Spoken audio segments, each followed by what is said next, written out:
अस्सलाम वालेकुम दोस्तों, मेरा नाम डॉक्टर बिलाल है और मैं पहली बार आपके बीच में आया हूँ। जिंदगी में पहली बार मैं गोंडी में आया हूँ, लेकिन मुझे लग रहा है कि मैं अपने शहर भिवंडी में ही बैठा हुआ हूँ, क्योंकि भिवंडी और गोंडी में मुझे कोई फर्क नहीं नजर आ रहा है।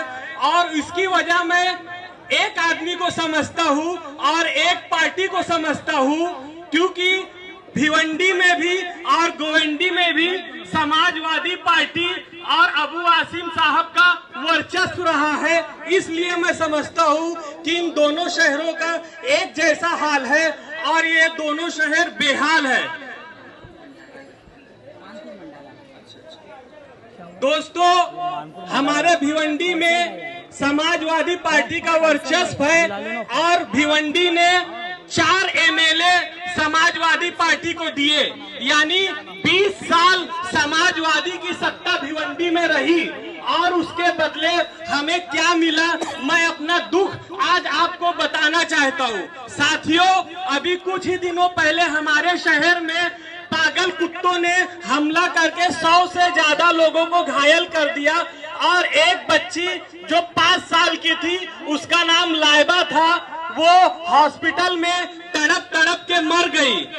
साथियों, मैं एक डॉक्टर हूँ और मैं समझता हूँ कि रेबीज से जो लोग मरते हैं उनकी मौत कितनी दर्दनाक होती है। उन्हें डॉक्टर पानी देने से भी मना कर देते हैं और उन्हें तड़प तड़प के मरना पड़ता है। ये हाल है 20 साल समाजवादी को सत्ता समाजवादी के हाथों में देने के बाद। जब हमने ये शहर का हाल देखा तो हमारे सीनियर रवीश भाई और हम लोगों ने ये फैसला किया कि अब हम ये अपने शहर में चलने नहीं देंगे और हमने जाके कारपोरेशन का घेराव किया और कहा कि हमारे बच्चे क्या इसी तरह कुत्तों से नोचने के लिए हमारे बच्चे हैं कि हमारे बच्चों की जान इतनी सस्ती हो गई है? अरे तुम हमें बताओ क्या वजह है कि आज सालों से सत्ता तुम्हारे हाथ में है और शहर का ये हाल है कि छोटे छोटे मासूम बच्चों को कुत्ते नोच के खा जाते हैं। तुम हमें इसका जवाब दो, वरना तुम्हारा हम कारपोरेशन से निकलना मुश्किल कर देंगे।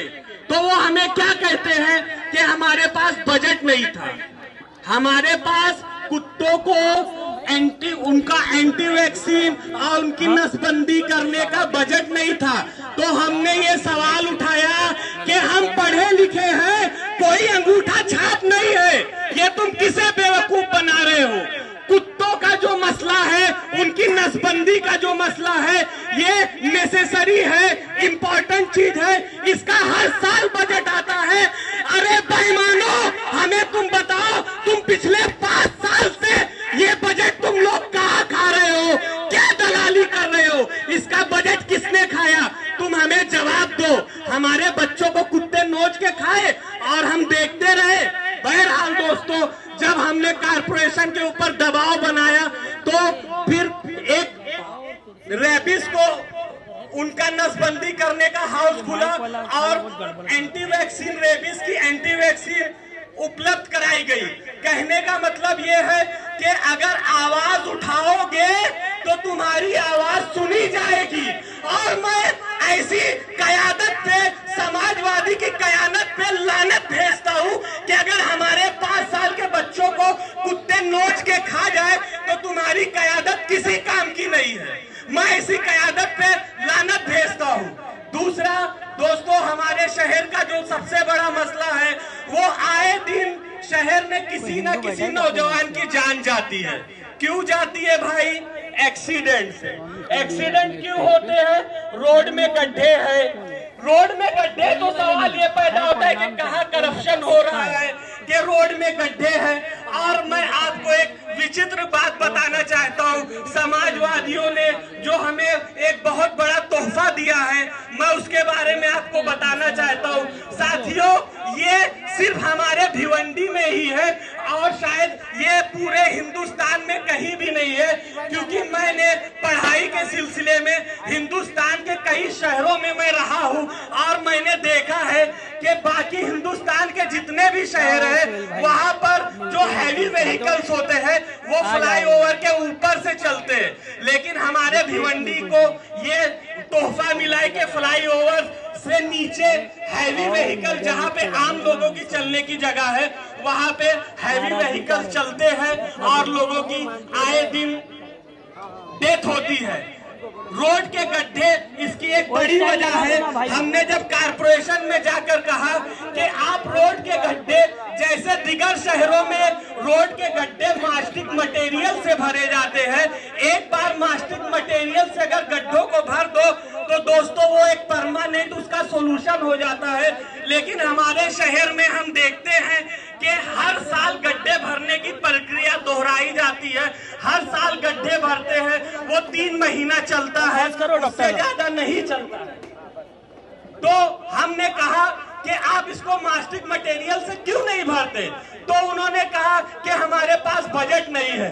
तो हमने कहा जब तुम बड़ी बड़ी रैलियां निकालते हो, हमारे टैक्स के पैसों पे 40-40, 50-50 लाख रुपए खर्च कर देती है कारपोरेशन, उस वक्त तुम्हारे पास बजट रहता है। और जब हमारे रोड के गड्ढे भरने हैं जिससे हमारे बच्चों की जान जाती है, उसके लिए तुम्हारे पास बजट नहीं है।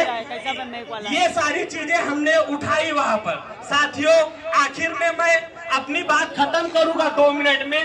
मैं सिर्फ ये कहना चाहूंगा कि हमें अपनी कयादत मजबूत करनी होगी, क्योंकि अगर जिस कौम की कयादत नहीं होती है, मैं आपको बताऊं, अगर कोई दूसरे कौम का आदमी कारपोरेशन में चले जाए तो उससे इज्जत से बात की जाती है, लेकिन जब हम कारपोरेशन में जाते तो हमें कहा जाता है गप बस, गप, चल निकले, चल निकले, दे संबर, दे हजार। क्यों कहा जाता है? क्योंकि हमारी कयादत नहीं है। साथियों, इसी के साथ मैं अपनी बात खत्म करूंगा। अस्सलाम वालेकुम। ये थे